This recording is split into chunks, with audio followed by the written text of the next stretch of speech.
Good morning বন্ধুরা, কেমন আছো তোমরা? আশা করি খুব ভালো আছো। আমিও খুব ভালো আছি। আর আমি পিয়ালি, মনের কথা চ্যানেলে নতুন একটি ব্লগে তোমাদের সবাইকে স্বাগত। আর এটা আমার চ্যানেলের ফার্স্ট ব্লগ। জানি না কেমন হবে, যদি ভুল ত্রুটি হয়ে থাকে কোনো ক্ষমা করে দিও প্লিজ। আর দেখো সকালবেলার দৃশ্যটা কত সুন্দর না? গ্রামে থাকার মজাটাই আলাদা। এত সুন্দর স্বচ্ছন্দ পরিবেশ দেখতে পাওয়া যায় না? আমার দেখলে তো মানে প্রাণটা ভরে যায়। আমার গ্রামের থেকে শহরের থেকে গ্রামটা প্রচুর ভালোবাসি আমি। গ্রামে শহরে অতটা ভালো লাগে না। আর ওটা আমার ছাগল মনা। সকালবেলা ঘুম থেকে উঠেছি, উঠে বাসি কাজগুলো করছি। আর কি বলবো, কি দেখাবো বলো তোমাদের? ভাবছি কি দেখাবো, কি নিয়ে ভিডিও করব, কি নিয়ে ব্লগ করব। সবাই করছে, আমি কি নিয়ে করব? দেখো আমরা তো হচ্ছে গৃহবধূ, তো কি দেখাবো সংসারের কাজ ছাড়া? তো স্টার্ট করলাম ফার্স্ট সংসারের কাজ দিয়েই। তো দেখো স্নান করেছি, বাসি কাজ করার পরে স্নান করে পুজোটা দিয়েছি।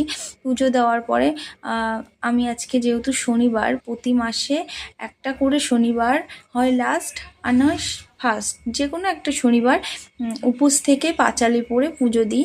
আর প্রসাদ আনি আমার সামর্থ্য অনুযায়ী, হয়তো 5 রকম ফল, না হয় 5 রকম মিষ্টি দিয়েই পুজোটা দিই। তো আজকেও ঠিক তাই, একই 5 রকম মিষ্টি নিয়ে এসেছি। নিয়ে এসে উপোস করে আজকে অন্য দিন না আমি পুজো দিই সকাল সকাল। একটু অসুবিধা হয় বলে, আমার সংসারে প্রচুর চাপ, তো একটু অসুবিধা হয় বলে আমি সকাল সকাল পুজোটা দিয়ে দিই। বাট নিয়ম তো সন্ধ্যার সময়, না হলে 12টার পরে। বাট এবার না আমি 12টার পরেই দিয়েছিলাম। হয়তো ভগবানও এটা চাইতো বা চেয়েছিল, সেজন্য তিনি না চাইলে তো আর কোনো কিছুই হয় না। তো দেখো আমি পাঁচালি পড়ছি, পাঁচালি পড়ে পুজো দিয়ে সবাই মিলে প্রসাদ খেয়েছিলাম, সবাইকে দিয়েছি। আর এটা বলার বা কী আছে, তবুও বললাম।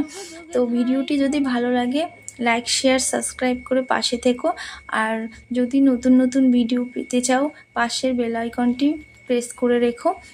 আর ভালো লাগলে প্লিজ একটা কমেন্ট করে জানিও। আমি জানি না কেমন হয়েছে ভিডিওটি, ফার্স্ট ব্লগ করছি, ভুল ত্রুটি হলে ক্ষমা করে দিও।